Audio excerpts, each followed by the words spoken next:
예, 그러면 한번 시장 읽어보도록 하죠. SP맨 김영진 대표와 함께합니다. 어서 오십시오. 네, 안녕하십니까. 네, 지난주부터 있었던 또 미국 시장의 좀 연속 급락 그리고 기술주들의 흔들림 이거 좀 평가를 해주세요. 어떻게 읽고 계십니까? 네, 그래서 지난주 후반 쪽에 들어가니까 이게 어느 정도 상승을 한 그 모습이 주간 단위로 보니까 기술적으로 이제 과열권에 들어가더라고요. 이제 일봉상으로 이렇게 놓으면 종종 이렇게 과열에 들어갔다 나왔다 뭐 이랬었는데 네. 주간 단위로 이렇게 과열권에 들어가면 사실 그거를 버티기가 좀 힘들거든요. 그러니까 기술적으로 과열해서 좀 무너졌다 이렇게 볼 수도 있겠고 또 테슬라나 애플 주식 분할을 하면서 과거 사례에서 벗어나지 않게끔 또 이번에도 안 좋은 모습으로 갔고요. 그리고 테슬라 같은 경우 단기 악재성 수급제로도 많았습니다. 뭐 증자하고 자사주 매도하고 뭐 2차 대주주 같은 그런 사람들 투자 자금이 빠져나가고 네. 뭐 이런 얘기 나왔기 때문에 안 좋은 것들은 다 나타났다 이렇게 봐야 될 것 같고요. 그래서 저것이 과연 장기적인 악재인가라고 놓고 보면은 사실 단기 악재로 봐야 될 것 같고요. 저거하고 이제 별개로 저는 어느 쪽을 보고 있냐면 자산시장 유동성 흐름에 있어서 약간 변화가 나타날 수가 있는 상황이 아닌가. 그러니까 저는 이게 단기적으로 악화되는 그런 유동성인데 네. 그것에 대해서 또 정책이 나오면 급반전되는 그런 모습이 나타날 수 있다라는 것이죠. 네. 그래서 지금 시장에 딱 어울리는 그런 표현을 딱 구해보면은 쇼미더머니. 그러니까 직역하면은 돈 더 달라 이거지만 의역하면은 어느 영화에서 나왔지 않습니까? 이게 너의 능력을 보여줘 이게 되거든요. 그러니까 누구의 능력이겠습니까? FRB의 능력을 보여달라는 거죠. 네. 유동성과 FRB의 힘을 좀 보여달라. 이런 시장의 외침으로도 볼 수가 있다라는 것이죠. 그래서 시장이 다시 유동성에 보강을 하게 되는 그런 계기가 되는 것이 아닌가. 그리고 그것이 왜 그러냐면은 지금 유동성이 약화되는 국채 발행 같은 그런 일정들이 있고 그 이외에도 일정들이 좀 있기 때문에 진짜 돈과 더불어서 FRB의 능력을 보여줘야 되는 그런 시기가 도래하고 있고 만약에 그것이 현실화되지 않을 경우에 불안감이 시장을 빼고 있다. 네. 이렇게 보면 될 것 같다. 이렇게 생각이 됩니다. 유동성 변화에 대해서 얘기를 해주셨는데 사실 지금까지의 흐름들이나 또 대표께서 분석해 주신 자료들을 보면 어떤 변화들이 좀 걱정될 만한 변화들이 있어서 그 안을 들여다보면 결국에는 연준에서 시장을 계속 이끌어갈 의지가 다 보인다라고 분석을 해주셨잖아요. 그리고 실제로 연준에서도 우리는 그럴 의지가 계속 있어라고 얘기를 해왔고 그런데 그 유동성 변화라고 한다면 좀 걱정을 해야 되는 분위기입니까? 어떻습니까? 그래서 오늘도 결론에 가면은 결국 아무 일도 안 일어나고 결국 이건 짜여진 스토리 중에서 중간 단계다. 이 얘기가 될 겁니다. 결론으로 네. 가면. 근데 그 중간중간에 그 결론까지 가는 데 있어서는 좀 안 좋은 얘기도 제가 말씀을 드려야 되는 그런 상황이다. 이렇게 예. 봐야 될 것 같습니다. 근데 안 좋은 상황이고 뭐고 간에 지난주에 나타났었던 그 하락 조정에서는 예전에 하락 조정하고 약간 틀렸었던 것이 네. 보통 이제 주식시장이 빠지면 그게 자금이 채권시장 쪽으로 안전자산 쪽으로 가거나 뭐 하는 그런 모습이 나타났었는데 지난주에는 채권 주식 모두 다 내렸다라는 것이죠. 마치 3월에 급락했었던 그 모습처럼요. 그러네요. 예. 네. 근데 그 당시하고 지금은 사실 비교될 상황이 아니라는 것이죠. 그리고 항상 제가 단기 채권 금리가 이게 크게 움직일 때가 위기고 그렇지 않으면은 사실 걱정하지 않아도 된다라고 말씀을 계속 드려왔는데 단기 금리 자체가 별로 움직이지 않았기 때문에 지난주에 이 동반 하락은 무언가 좀 내포하고 있는 뜻이 다른 것이 아닌가 그걸 네. 봐야 된다라는 것이죠. 결국 그것이 아까 말씀을 드렸었던 유동성이 부족해 이 얘기를 계속 하고 있는 거죠. 시장 자체가. 네. 그래서 일부러 뭐 연준을 협박한다 이거보다는 시장 자체가 불안감을 계속 내포하고 있다라는 것이죠. 그래서 일정상으로 따져보니까 그게 그럴 만도 한 게 오늘은 노동절 때문에 쉬잖아요. 미국 시장이. 그래서 금융시장 다 휴장이고 내일 미국 그 여름 의회 휴가 그게 끝납니다. 그러니까 열리는 거죠, 의회가. 그러니까 이제부터는 정책에 대해서 협의를 시작을 하겠죠. 추가 부양책에 대해서. 네. 그동안에 계속 미뤄왔으니까요. 그리고 그 내일부터 의회가 이제 개회되면서 또 대규모 국채 발행도 맞물려 있습니다. 그래서 화수목 국채 발행 계속 이제 중장기물로 나옵니다. 10년물에서 30년물까지. 이게 이번 달에 가장 중요한 일정입니다. 국채 발행 일정에서는. 예. 그래서 8월에 대규모 발행 때도 좀 주가 조정, 채권 가격 조정이 있었는데 이번에도 좀 그럴 가능성이 큽니다.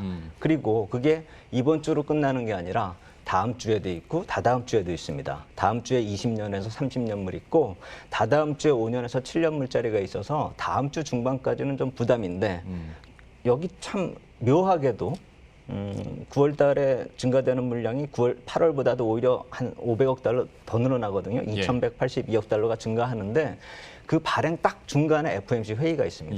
9월 16일입니다. 그리고 9월 16일 다음 회의는 11월 5일이에요. 근데 대선이 11월 3일이지 않습니까?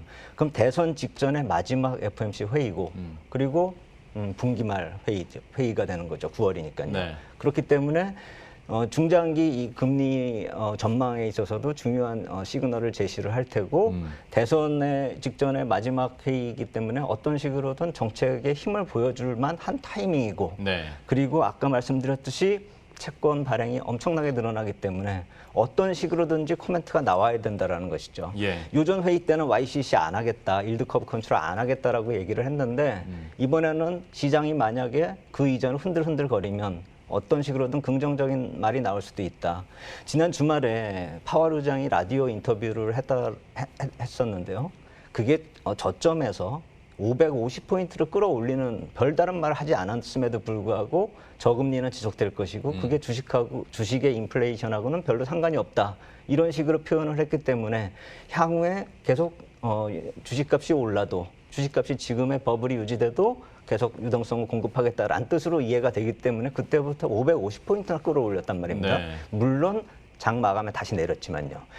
별거 아닌 말이 나왔음에도 불구하고 시장은 어떠한 식으로든 이런 코멘트를 기다리는 것이죠. 그렇기 때문에 이번에 FOMC 전후로 아마 FOMC 그 주에는 별다른 코멘트가 안 나올 것이기 때문에 이번 주부터 의회 개회하면서부터 어떤 식으로든 시장을 달랠 만한 그런 소식들, 호재성 재료가 나오지 않을까 이런 생각도 든다 이렇게 생각이 됩니다. 그리고 이럴 때 반대급부로 악재성 발언이나 이슈에 대해서도 좀 민감하게 반응을 하는 것 같더라고요. 그러니까 레리 커들러도 더 이상 경기 부양책에 대한 필요성이 없다라는 식으로 얘기를 했는데 사실 지금 분위기로 봤을 때는 불가능한 얘기인데도 불구하고 시장은 좀 민감하게 받아들였고 실업률도 3월 이후에 최저치를 찍었는데도 불구하고 경기가 좋아진 애가 아니라 이러다가 진짜 경기 부양책 뭐 축으로 안 나오는 거 아니야? 라고까지 시나리오를 쓰다 보니까 좀 어떤 유동성 약화에 대한 불안감들이 있는데 때문에 이럴 때일수록 국채 발행이 얼마나 증가할 것인가에 대해서는 그 포인트를 계속 잡아가야 될 것 같습니다. 좀 어떻게 보고 계십니까? 그래서 제가 국채 이 발행 추이를 하나 표로 이렇게 만들어 봤습니다. 이거를 제가 계속 이 재무부 쪽에서 자료를 이렇게 공개하는 거를 제가 이건 직접 업데이트를 매번 하거든요. 네. 그래서 저 수치가 거의 틀림이 없을 텐데 약간의 수치가 달라질 수 있는 요인은 뭐냐면 실제 계획하고 실제 발행하고 약간 좀 틀려지는 경우가 있고요. 네. 그리고 제가 요 전달이 아니죠. 한 3달 전에 이 표를 가져왔었는데 그때는 저 막대기 오른쪽에서 세 번째 막대기가 제일 길었습니다. 근데 제가 저기서 뭘 빼버렸냐면 3월 달 이후에 단기 국채를 위기 때 발행했었던 그 3조 달러를 빼버린 겁니다. 그러니까 위기 때 발행했으니까 일시적인 증가를 하고 그다음에 줄었기 때문에 그게 좀 착시 효과를 볼 수 있기 때문에 빼버려서 국채가 어느 정도 늘어나는지 추이를 그걸 빼버리면 더 확실하게 드러나는 것이죠. 오른쪽 옆에 두 개의 막대기, 저게 맨 오른쪽이 4분기고요. 그 다음이 3분기입니다. 그러니까 이번 분기하고 다음 분기가 얼마나 지금 국채가 발행이 크게 늘어나는지가 알 수가 있는 것이죠. 네. 그리고 저 중간 정도에 이제 트럼프 정부가 출범을 했단 말입니다. 2017년 정도께예요. 근데 그때의 막대기 높이하고 비교를 해보면 지금 저게 그냥 절대치가 아니라 발행이 증가되는 물량이거든요. 그러니까 더 놀라운 것이죠. 증가가 저렇게 빨리 더 증가가 되고 있다는 것이니까 기존 게 줄지 않고 계속 늘어난다는 뜻이죠. 근데 그 증가되는 그 속도가 한 3배 정도가량으로 늘어나고 있다는 것이죠. 네. 그래서 2017년에 3배가량의 물량이 지금 3, 4분기에 발행이 돼야 되는데 그걸 그냥 둬가지고 소화가 될 수 있겠느냐 이거죠. 그래서 어떤 식으로든 정책이 나와야 된다 이것이고 유동성에 그래서 제가 안 좋게 말씀을 좀 드려야 될 것이란 건 뭐냐면 저렇기 때문에 유동성 쪽은 좀 쪼들릴 수밖에 없는 겁니다. 빡빡해진다는 것이죠. 그래서 어떤 식으로든 정책이 나와야 되는데 시장이 거기에 대해서 불안해하면서 선반영이 되고 있다 이렇게 봐야 되겠죠. 저런 일정들이 있기 때문에 지금 불안하고 채권 가격도 하락하고 있는 것이다 이렇게 봐야 되는 것이죠. 그래서 한번 응찰률도 한번 제가 구해봤습니다. 예. 이거는 재무부 자료를 그대로 가져왔는데 먼저 중장기 응찰률을 보면 거의 옆으로 가고 있다라는 것처럼 보이고는 있지만 실제로 보면 저 한참 전, 그러니까 한 3년 전보다는 계속 지금 점차 낮아지고 있는 그런 모습이고 최근에 약간 반등하는 그런 모습이거든요. 네. 그리고 저건 중장기물이고 단기 응찰률을 보면은 더 확실하게 나타나는데 단기 응찰률 그래프는 제가 이걸 아마 3개월 전에도 보여드렸지만 쭉 떨어지고 있는 것이고 이게 2.5대 1 주위에서 계속 움직이고 있는 그런 모습입니다. 그래서 단기 국채 응찰률은 더 안 좋은 방향으로 빠르게 내려오고 있고 이것이 FRB가 직접 개입을 할 수밖에 없었던 그런 상황이다 이렇게 봐야 될 테고 지난 3월 달에도 단기물 쪽으로 직접 개입을 들어갔죠. 그래서 4분기에 이 단기물이 얼마나 늘어나는가를 놓고 보면 아까 제가 1조 2천억 달러가 늘어난다라고 한 그 물량 중에서 5,877억 달러가 단기물에서 늘어나거든요. 예. 저것도 거의 사상 최대치 물량이다 이렇게 보시면 돼요. 늘어나는 물량으로요. 네. 그리고 전체적으로 1조 2천억 달러 이것도 사상 최대치다 이렇게 보셔도 되고요. 그리고 비교를 해보신다면 3월 위기 당시에 급하게 쏟아부은 게 정확히 말씀드리면 2조 9,540억 달러거든요.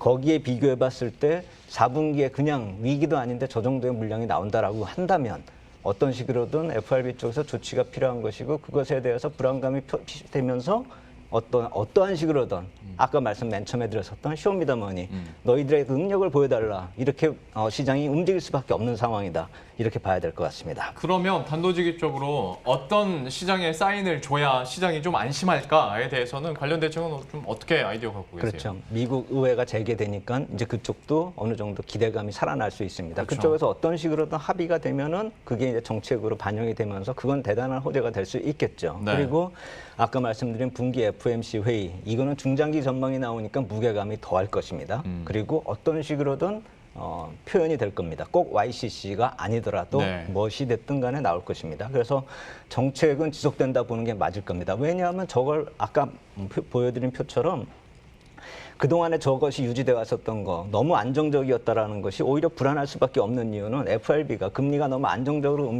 움직였기 때문에 조치를 취하지 않았던 거거든요.